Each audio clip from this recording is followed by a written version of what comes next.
Hey, hey, hey! Le soleil se lève pile au moment où j'allume ma caméra, ça c'est bon signe les gars, ça va être une bonne vidéo aujourd'hui. On va parler de mes favoris du moment, j'ai loupé plusieurs éditions, puisque normalement je m'étais dit que je vous ferais ça tous les 2 mois.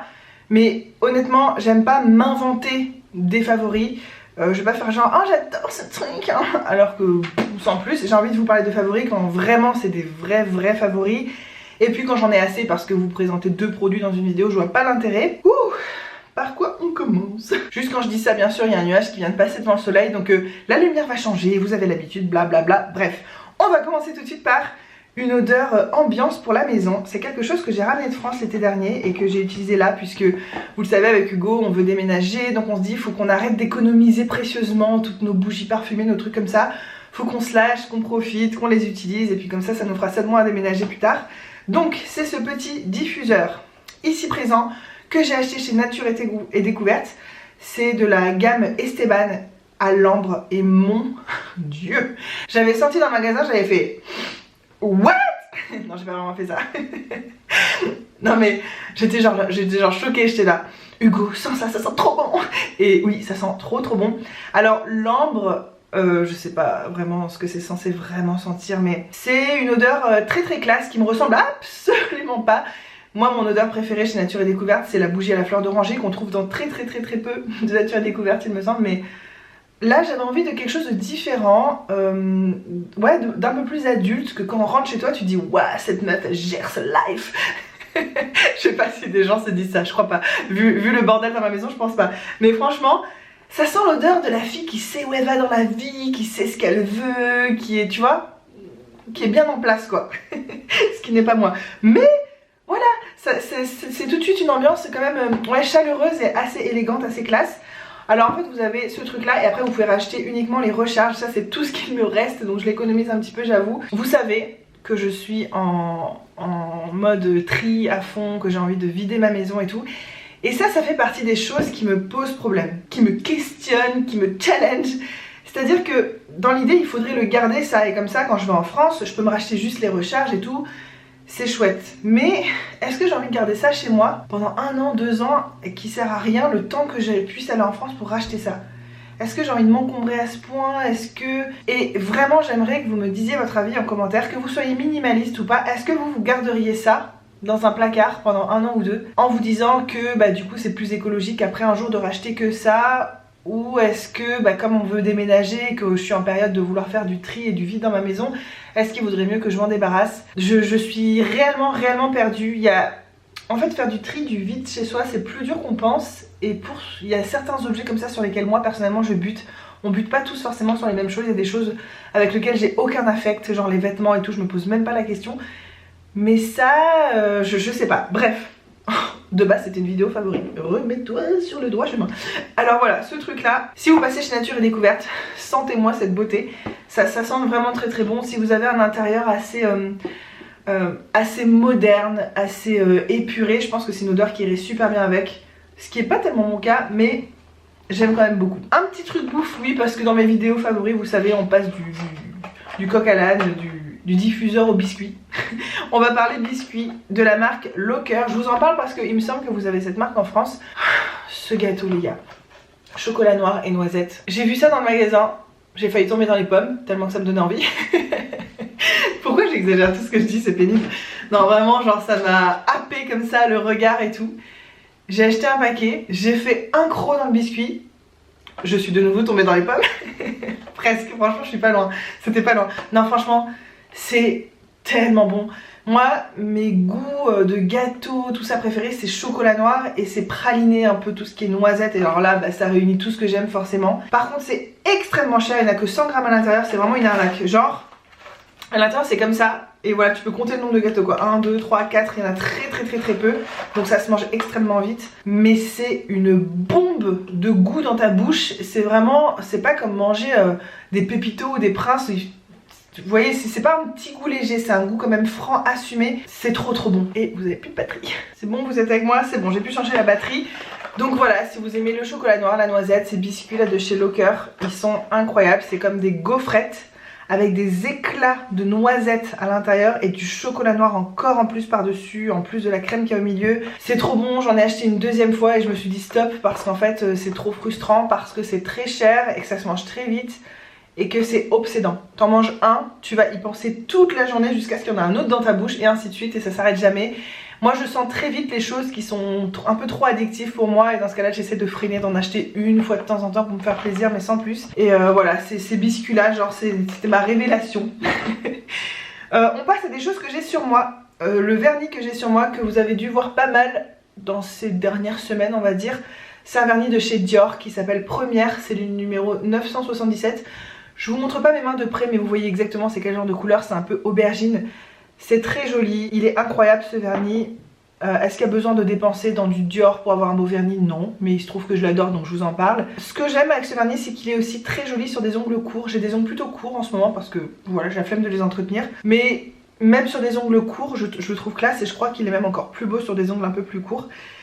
Par contre je le mets pas en valeur parce que j'ai les mains tellement boudinées, mais tellement boudinées et tellement sèches. J'ai jamais eu des mains comme ça et quand je vois mes mains je me reconnais pas du tout. Faudra que je vous fasse de toute façon vous savez une vidéo sur la grossesse et tout ça. Le fait que mon corps change ça me fait rien honnêtement, enfin je le vis super bien sauf pour 2-3 trucs et mes mains ça fait partie. J'aurais jamais cru, tu m'aurais dit un jour bon tu vas être enceinte et le seul truc qui va te complexer c'est tes mains, j'aurais fait what? C'est bizarre mais vraiment comme je les vois tout le temps en fait je fais beaucoup de choses avec mes mains. Mais voilà je vous raconterai tout ça plus en détail parce que c'est normal a priori vu mon métabolisme, enfin vu ma forme de base de poignet c'est un peu normal que j'ai ça apparemment. Bref je vous en reparlerai mais ce vernis il est vraiment magnifique. Et un autre truc que je porte sur moi c'est mon rouge à lèvres. Je trouve que c'est le nude parfait pour moi. Pour vous, la couleur est plus froide que pour moi. En réalité, il est un petit peu plus... je vais en remettre un petit peu d'air. Comment dire ça? Je le trouve un peu plus pêche en vrai que ce que vous voyez. Vous voyez une teinte un peu plus beige froid. Alors, il est magnifique parce qu'il s'accorde bien aussi avec la couleur de mes lèvres. Je pense que ça dépend de vos lèvres de base. Mais si vous êtes un peu le même profil que moi, vous avez un sous-ton de peau neutre à jaune, mais pas rose. Moi, je pense que je suis vraiment beige. Je suis vraiment entre les deux. Mais parfois je suis un petit peu jaune quand je bronze, on le voit parce que je bronze un petit peu couleur orange jaune. Et ben quand il s'estompe, il disparaît complètement de façon homogène et c'est beau parce que c'est bien accordé à ma couleur de base. C'est un rouge à lèvres Color Rich de chez L'Oréal. Je devrais peut-être... Putain mais je suis nulle, je peux pas commencer par me dire le nom du produit. Donc c'est dans les Color Rich de chez L'Oréal, je les adore ces rouges à lèvres. Et c'est le numéro 630 beige à nu, donc c'est un crème comme vous pouvez le voir, il est pas mat, il est pas ultra brillant, il est pas en transparence, il est vraiment très bien pigmenté. En un passage on a un résultat super homogène, enfin de toute façon ils sont de super qualité ces rouges à lèvres. Je le trouve très beau, facile à mettre, je pourrais le mettre tous les jours sans aucun problème. C'est un de mes rouges à lèvres préférés de toute ma collection et en plus c'est vraiment pas les plus chers. Voilà, je trouve juste que c'est le nude parfait pour moi, il est magnifique et je n'ai rien... mais genre rien à lui reprocher, à part qu'il soit de la marque L'Oréal, je voudrais faire une marque un peu plus sympa, mais à part ça, je peux rien dire, il est magnifique. On va passer aux odeurs et à la douche et aux soins du corps. Vous savez que c'est souvent une catégorie que j'adore faire dans mes vidéos favorites. Déjà, j'ai essayé ce gel douche, je me suis dit, ah, waouh. Aujourd'hui on est dans l'exagération. Oh, mes cheveux, j'en ai marre. Non, en plus je me suis vraiment dit ça. Est-ce que vous aussi vous parlez à vous-même et vous faites des sketchs? Waouh mais ce gel douche c'est dingue! Est-ce que des fois vous vous dites des trucs comme ça quand vous êtes seule dans votre douche à haute voix? Ou est-ce que je suis la seule personne étrange de cette planète? Je ne crois pas. Je sais qu'Hugo est comme ça aussi donc ça me rassure un peu. Donc c'est un gel douche Roger égalé. On va dire 9 fois sur 10 quand j'essaye un de ces gels douches ça devient dans mon top, ça vient dans mon top 10 gel douche du monde entier. Les gels douche Roger égalé pour moi c'est ceux qui ont les meilleures odeurs. Le seul truc que j'aime pas trop c'est que ce soit en gel, alors il serait en version crème ou huile, mais ça serait, mais je boirais une bouteille tous les matins. C'est le seul petit truc que je trouve dommage parce que moi personnellement c'est pas ce que je préfère, les gels douche, je préfère les crèmes de douche ou les huiles de douche. Mais ils sont pas mal naturels, je sais plus à combien de pourcentage mais c'est vraiment en termes de composition ils sont pas mal. À part qu'ils sont extrêmement parfumés, donc si vous avez une peau sensible faites attention parce que ça pourrait vous agresser le fait que ça sente si fort. Donc je vous conseillerais de l'utiliser une fois de temps en temps pour vous faire plaisir mais pas tous les jours quoi. Celui-ci c'est le gingembre rouge. J'étais persuadée qu'il serait extrêmement sucré et bon quand je l'ai acheté c'est que j'avais envie d'un gel douche sucré hein, bien sûr je suis pas con. Je me suis dit cool ça va changer un peu et en fait il est pas du tout aussi sucré que j'aurais cru, mais du coup c'est une bonne surprise. Et il faut que j'arrête de dire du coup, c'est une expression que je déteste et que j'arrête pas de dire. Ah, j'arrive pas à l'ouvrir. Ah, par contre oui, autre défaut. Ouvrir ces gels douche, c'est une plaie. Je vais péter tout mon vernis. En fait moi, très honnêtement dans la douche, je le ferme pas vraiment, je le laisse juste le capot posé. Et je le pose dans ce sens là, comme ça il coule pas et j'ai pas à me péter les ongles à chaque fois que je l'ouvre. C'est une odeur tellement rafraîchissante, je trouve que c'est une odeur un peu aquatique. Je pourrais pas vous expliquer pourquoi. J'ai l'impression de flotter au-dessus de... Je suis désolée, il faut vraiment que je me calme. J'ai envie de dire n'importe quoi. J'ai envie de dire que si la fleur de nénuphar avait une odeur, ça serait ça. Enfin, je sais pas comment dire. Ça sent la fleur, un petit peu le fruit, c'est un peu sucré, mais c'est une odeur très très aquatique, rafraîchissante au possible. Alors que je m'attendais absolument pas à ça en l'achetant. Moi, c'est comme ça que je le vis. Oh là là, ça sent bon. Faut quand même aimer le sucre et le fruit pour aimer ce parfum, mais j'adore. Donc, gingembre rouge, ça me donne envie. La prochaine fois que je vais en France, c'est sûr, je vais le racheter celui-là parce que je l'adore. Et on va parler encore une fois d'une gamme pour le corps à l'amande. Je vous en parle super souvent de l'amande, l'odeur d'amande, mais c'est une de mes odeurs préférées. C'est une de celles que je trouve le plus réconfortante. Voilà, alors l'amande ça peut aller dans des directions extrêmement différentes, ça peut être écœurant, sucré si c'est associé à une vanille très profonde, ça peut être frais si c'est associé à plus on va dire un peu de fleurs d'oranger ou d'agrumes. L'amande c'est très versatile je trouve comme odeur, donc on peut jamais savoir tant qu'on n'a pas vraiment senti. Et là je me suis fait moi-même une petite routine à l'amande, vous savez que j'aime bien quand j'utilise un gel douche avoir une crème pour le corps dont l'odeur va bien avec. À chaque fois je fais cette phrase alors qu'elle n'est pas française. J'aime bien avoir des odeurs qui ne se contredisent pas entre mon gel douche et ma crème pour le corps. Donc là j'avais acheté ça, c'est un gel douche de chez Korres. C'est une marque que je voulais tester depuis très très longtemps. Et c'est le gel douche amande et cerise. Je m'attendais à une odeur un peu à la cottage. Je sais pas si vous l'avez senti ce gel douche qui sent la pistache et la cerise noire. Moi j'avais été super déçue parce qu'il était écœurant, chimique et je sais pas pourquoi je m'attendais un peu à ce type de mélange et pas du tout. Je pourrais pas vous dire ce que ça sent. On a encore été coupés les gars, le dieu de YouTube n'est pas avec nous aujourd'hui. Je vous disais donc que cette odeur sent extrêmement bon, qu'elle est assez difficile à décrire. On retrouve ce côté amande que j'aime, on retrouve aussi un côté fruité qui rajoute un peu plus de pétillant et de joie parce que l'amande ça peut être, c'est très réconfortant mais du coup ça peut être presque un peu ennuyeux. Et là, il y a quand même ce côté frais, fruité et un petit twist un peu original qui est pas facile à décrire. Et quand on se sent comme ça, c'est beaucoup plus sucré que ce que ça donne sous la douche. C'est pour moi l'odeur parfaite sous la douche. Ça me donne envie d'aller me doucher, ça me fait plaisir, c'est joyeux. Ça reste pas vraiment sur la peau. Le seul truc avec les gels douche Korres, c'est que moi j'ai toujours entendu dire que c'était des belles compositions, que c'était quand même plutôt naturel et tout ça. 87,2% naturel. Pour autant j'ai regardé la liste d'ingrédients hier et j'étais là ok. Le deuxième ingrédient c'est du sulfate. Donc ne prenez pas ce gel douche en vous disant comme moi que ça va être un truc un peu naturel et tout. Non, ça reste du gel douche qui peut être agressif pour la peau, dont il faut pas abuser tous les jours, je pense en tout cas. Mais c'était ma première expérience avec Korres. Et ça me donne envie de tester énormément d'odeurs parce que franchement quand tu lis amande cerise, moi personnellement je m'attendais pas à cette odeur. Ils m'ont surpris et je me dis ils sont peut-être surprenants sur plein d'autres odeurs et voilà, j'aimerais bien tester plus. Donc pour aller avec ce gel douche je voulais une crème qui s'accorde bien voilà niveau odeur. J'ai repris ma Nuxe Body. Celle-ci je vous en parle depuis longtemps, je l'ai rachetée en France donc l'été dernier. C'est celle-ci, je l'ai économisée jusque là mais là j'en pouvais plus, j'avais trop envie de l'utiliser. C'est le lait fluide corps hydratant 24 heures aux pétales de fleurs d'amandier et d'oranger. Cette crème je crois que c'est ma crème préférée pour le corps qu'on peut trouver comme ça facilement en France entre les supermarchés et les parapharmacies. Et il y a trop de lumière parce que le soleil s'est relevé. Ce lait est assez fluide et c'est aussi une des raisons qui fait que j'avais envie d'utiliser, c'est que là atteindre mes mollets et tout c'est de plus en plus pénible. Donc une crème très épaisse qui prend du temps à étaler, j'essaye d'éviter d'utiliser ça en ce moment. Là ça s'étale rapidement, ça pénètre vite, ça laisse une odeur mais incroyable même dans le pyjama. Je vous ai déjà parlé de ce produit plusieurs fois et je vous avais dit si les câlins avaient une odeur ce serait cette odeur là. C'est ça, c'est un câlin, c'est l'odeur d'un câlin. Ça sent trop bon, c'est doux, c'est féminin, c'est pas trop présent, c'est parfait avant d'aller dormir. Enfin j'adore et en termes de nutrition, si t'as la peau ultra sèche de croco ça ne suffira clairement pas. Mais si t'as une peau plutôt normale, que t'as juste envie d'entretenir ton hydratation, de pas te dessécher et tout, et bah c'est vraiment parfait, ce qui est mon cas en ce moment.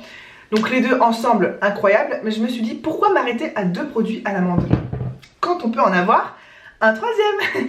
Je me suis acheté cette brume, je vous en ai pas parlé. En fait je voulais vous faire une vidéo quand j'étais revenue de France l'année dernière sur tous les parfums que je m'étais acheté. Je me suis acheté énormément de parfums, des trucs très peu chers, des brumes comme ça, mais aussi des parfums très chers de haut de gamme.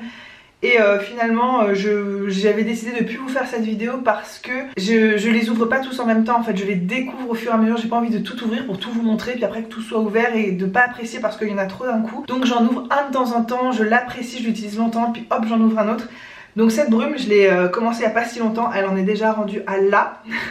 C'est une brume de la marque Sambon. Sambon c'est une marque que vous trouvez chez Monoprix, ils ont des parfums, des brumes et puis peut-être plus de choses, je m'y connais pas trop. Mais moi je l'ai acheté dans un Monoprix quand j'étais à Paris. J'en avais beaucoup entendu parler de cette marque, j'en avais pas un avis très... Enfin ça me donnait pas plus envie que ça. Mais j'ai vu cette brume qui sent héliotrope et amande douce. Donc moi dès qu'il y a le mot amande, faut que je mette mon nez dedans. Je m'en étais mis, je m'en rappelle, je m'en étais mis sur le bras parce que j'en avais mis une autre de l'autre côté et tout. J'étais avec mes copines et tout, on marchait et genre une demi-heure plus tard, je marchais, je me disais mais il y a une odeur là, je sais pas ce que c'était, ça sent trop bon. Et à un moment j'ai senti dans le creux de mon coude là, et en fait c'était ça. J'ai fait sentir à mes copines, elles m'ont dit waouh ça sent trop bon. Ça m'a tellement transcendé que dès le lendemain je suis retournée au Monoprix et je l'ai acheté. J'avais peur qu'elle y soit plus parce que le rayon était un peu vide, il restait qu'une bouteille ici et là, ça avait pas l'air d'être très entretenu comme rayon. Alors c'est une brume, donc évidemment la tenue est nulle. Je vous préviens tout de suite. Certaines personnes trouvent que du coup c'est trop cher les brumes pour ce que c'est, je comprends, c'est vrai que l'odeur ne reste pas. Mais moi c'est ce que j'utilise à la maison ou pour aller au lit. Moi je me suis toujours parfumée pour aller au lit. Quand j'étais ado, je mettais des parfums hyper forts et tout, je m'en foutais. Maintenant, j'ai du mal à dormir avec des odeurs très fortes. J'aime des petites odeurs douces. Donc, une fois que j'ai utilisé ce gel douche crème, je me vaporise ça, soit sur mon pyjama, soit sur ma peau de temps en temps. C'est un bonheur. Alors, c'est encore une amande qui est très différente. Là, les trois que je vous montre, il n'y en a aucune qui se ressemble. Ah, celle-ci, c'est peut-être la plus ronde, la plus douce. Il n'y a pas d'acidité à l'intérieur. Ce qui est quelque chose que j'aime, moi. J'aime l'acidité, le pétillant, mais plutôt sous la douche ou plutôt pour un parfum. Quand je sors et tout, j'ai envie d'être dynamique. Mais pour aller au lit, c'est l'amande parfaite pour moi. J'ai cherché un peu les notes. Mais en fait sur le site j'ai pas trouvé grand chose. C'est made in France, fragrance tendre et rassurante, c'est exactement ça. Eau dynamisante enrichie en huile essentielle, parfume en toute légèreté, donc ils le savent eux-mêmes, hein, ça tient pas très longtemps. Et c'est une bouteille rechargeable, donc on n'a pas besoin de la jeter, ça c'est bien. Note de tête amande, note de cœur héliotrope, je n'y connais rien. Je sais pas c'est quoi l'héliotrope, j'imagine que c'est une fleur. Note de fond vanille, ça sent pas du tout la vanille mais... Je pense que c'est la vanille qui donne ce côté un peu rond quoi, un peu très doux. C'est dans les notes fruitées et gourmandes, ouais c'est ça. Bref, cette petite brume, si vous aimez l'amande comme moi, qu'en général vous aimez bien mes goûts de parfum, je sais que certains d'entre vous ont découvert des parfums grâce à moi et ça me fait super plaisir. Bah si vous avez un peu les mêmes goûts et qu'en général vous n'êtes pas déçus de mes suggestions de parfums, allez sentir ça chez Monoprix. Et pour moi c'est la petite brume du soir, mais c'est mon moment de bonheur et je trouve ça bien d'avoir un petit geste comme ça qu'on reproduit tous les soirs avant d'aller au lit. Ça aide ton cerveau, ce petit rituel, à comprendre que c'est l'heure de dormir et tout. Et moi ça me met vraiment dans un cocon de douceur et de ah c'est bon, je peux me relaxer, je suis à la maison en sécurité, tout va bien, je peux aller me coucher, dormir sur mes deux oreilles. Je sais pas, ça a un côté, c'est ça, très rassurant en fait. Et j'adore, et je voulais vraiment vous en parler dans mes favoris avant de la terminer. En plus ça me fait d'autant plus plaisir que ces derniers mois avec le confinement j'utilise beaucoup moins de parfums. Je pourrais même pas vous dire pourquoi parce qu'en général je suis du genre à me parfumer beaucoup même quand je reste à la maison. Mais là je sais pas, il y a eu le déménagement, la façon dont j'ai rangé mes parfums est peut-être pas hyper optimale, je les vois pas vraiment en fait puisque je veux les protéger de la lumière donc ils sont cachés dans un tiroir où je vais pas souvent en plus donc je sais pas pourquoi je me parfume plus beaucoup. Ce qui rend ce moment là du soir où je mets ça encore, je sais pas, encore plus agréable.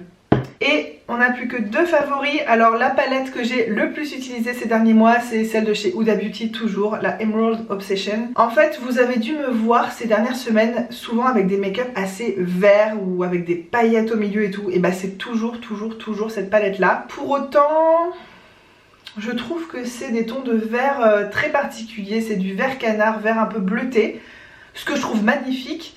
Mais j'ai quand même envie d'avoir une autre palette verte pour la compléter, un peu plus vert franc, vert bouteille, vert sapin, vert... je sais pas, je suis nulle en couleurs. J'utilise pas énormément les couleurs neutres alors que bah, aujourd'hui j'aurais pu. J'ai un make-up 100% neutre, bronze, pailleté et tout, mais j'ai utilisé toujours la même, celle de chez Too Faced qui commence à être énormément creusée. Mais celle-ci là, les paillettes pressées ici... Franchement c'est vraiment la palette si vous avez envie d'une touche de couleur et de couleur neutre, de faire de très bonne qualité, une palette facile à emmener partout avec un miroir. Franchement ces petites palettes de Huda Beauty, j'ai très envie de m'acheter la bleue. Violet elle me tente, mais je sais pas si ça me va le violet avec mes yeux bleus et qui peuvent avoir des rougeurs à l'intérieur. J'ai peur que ça fasse ressortir la fatigue que je peux avoir dans mes yeux et tout. Donc le jour où je m'achèterai une palette violette, ce sera une palette pas très chère pour pas tout de suite investir dans un truc où je suis pas sûre que ça me va. Mais ça clairement je pense que ça va à tout le monde. Chaque couleur de cette palette est magnifique. Il y en a qui se ressemblent un peu, il y en a dont moi personnellement j'aurais pu me passer, mais objectivement c'est une palette qui est vraiment magnifique, qui prend pas de place. Et si vous avez envie de couleur et de qualité, et aussi de pouvoir faire des trucs un peu plus neutres avec du marron, du kaki, du doré et tout, je vous la conseille vraiment. C'est clairement une de mes palettes préférées dans ma collection et c'est celle que j'utilise le plus ces derniers temps en tout cas. Mon dernier favori, c'est assez random puisqu'il s'agit de boissons. J'adore l'eau, je bois beaucoup d'eau, je suis pas le genre de personne qui a besoin de boire des boissons tout le temps différentes parce que j'arrive pas à boire de l'eau. Moi j'adore l'eau, c'est ma boisson préférée, surtout si elle est fraîche. Mais je sais pas pourquoi, j'ai eu une passion thé glacé ces derniers temps. C'est à différentes périodes de ma vie comme ça. Et j'ai l'impression que quand j'arrête de boire du thé glacé, des tisanes glacées, c'est juste parce que j'oublie d'en faire. Et là, ça m'est revenu en plein dans la tronche. Et avec Hugo, on en boit tous les jours. J'en prépare 2 grosses bouteilles par jour. Parfois c'est du thé glacé, mais j'essaie de pas en boire beaucoup parce que la théine c'est quand même pas très recommandé. Mais le plus souvent c'est quand même des tisanes glacées. D'ailleurs, pour preuve, je n'avais pas prévu de filmer cette vidéo aujourd'hui et j'ai une tisane glacée sur mon bureau. Celle-ci elle est non sucrée et c'est celle-là. Celle de chez Red Seal, donc c'est une marque néo-zélandaise, à la fraise et à la framboise qu'on peut boire donc chaud ou froid. Ce qui est pratique c'est que ça s'infuse directement dans de l'eau froide, donc il n'y a pas besoin de faire chauffer de l'eau, attendre que ça refroidisse, blablabla. Mais moi je fais du thé glacé avec tous les thés. Par exemple avec Hugo on a un Earl Grey à la maison. On l'aime pas énormément et on trouve qu'il est un peu trop fort et tout. Mais moi je l'infuse donc dans de l'eau bouillante pendant à peine 5 minutes. Je l'enlève, je rajoute du sirop de citron, je laisse bien refroidir. Et c'est le meilleur thé glacé que j'ai bu de toute ma vie. De toute façon, je vais pas vous montrer tous mes thés que j'utilise pour faire le thé glacé puisque je garde en fait mes boîtes de thé vides et dans un vlog un jour j'aimerais bien vous faire mes produits terminés côté thé et tisane parce que je sais que vous êtes nombreuses à aimer ça. Donc ce sera pas une vidéo dédiée spéciale mais voilà, ce sera au cours d'un vlog. Donc je vous en reparlerai. Et là ces derniers temps on a découvert ces petits trucs là de chez Twining. Donc de base moi je bois que du thé et des tisanes bio puisque c'est infusé et je trouve que c'est important qu'il n'y ait pas de pesticides dedans. Sauf qu'il n'y a aucun choix ici, mais aucun choix. Donc je me suis résolue à prendre des trucs pas bio. Tant pis.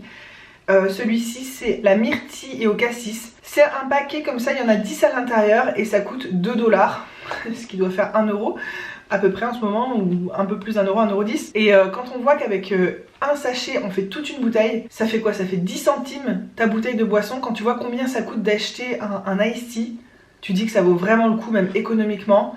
T'en fais à volonté, c'est facile. Ça pour le coup je le fais en version chaude parce que c'est pas fait pour faire des thés glacés normalement. Donc je le fais en version chaude et après je laisse refroidir au frigo.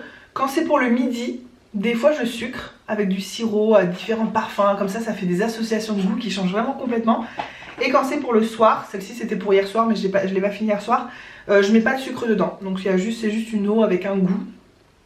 Et la dernière fois on a découvert celui-là, il est excellent. C'est de chez Lipton, donc je pense que c'est un peu quand même censé reproduire l'ice tea.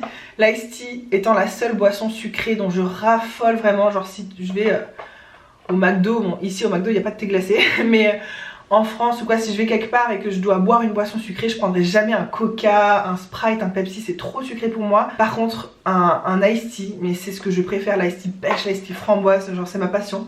Donc là c'est un thé noir à la pêche et à l'abricot de chez Lipton et qui s'infuse directement dans l'eau froide. On adore. Voilà, là je vous en ai montré 3 exemples, mais on doit en avoir une dizaine avec lesquels on tourne et tout. Même des thés qui sont pas du tout censés être des thés glacés.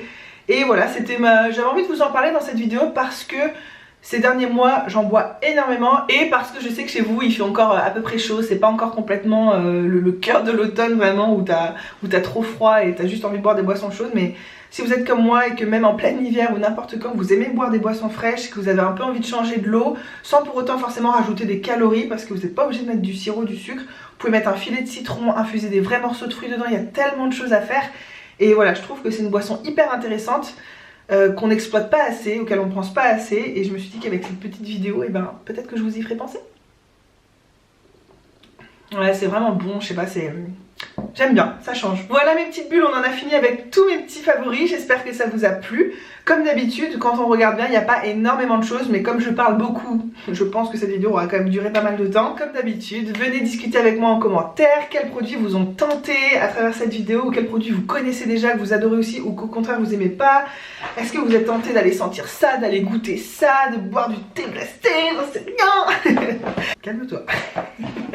Est-ce que vous avez envie d'aller tester cette palette là, ou est-ce que vous l'avez déjà, est-ce que vous l'aimez aussi? Franchement, vous habitez en France, vous avez tellement de chance, vous pouvez tester les gels douche Roger Gallet. Souvent, dans des grosses parapharmacies, il y a un gros bac où ils sont en méga promo parce que le prix originel, je trouve que c'est un peu exagéré pour un gel douche. Mais moi, je les avais payés genre moitié prix, il y en avait une énorme quantité. Là, ils étaient tous à 4 € ou je sais pas, et pour moi, ça vaut clairement le coup. Dites-moi tout ça en commentaire, je vous attends de pied ferme, je vous fais de gros bisous et on se retrouve très bientôt dans une prochaine vidéo. Mouah. Mouah. Bye bye.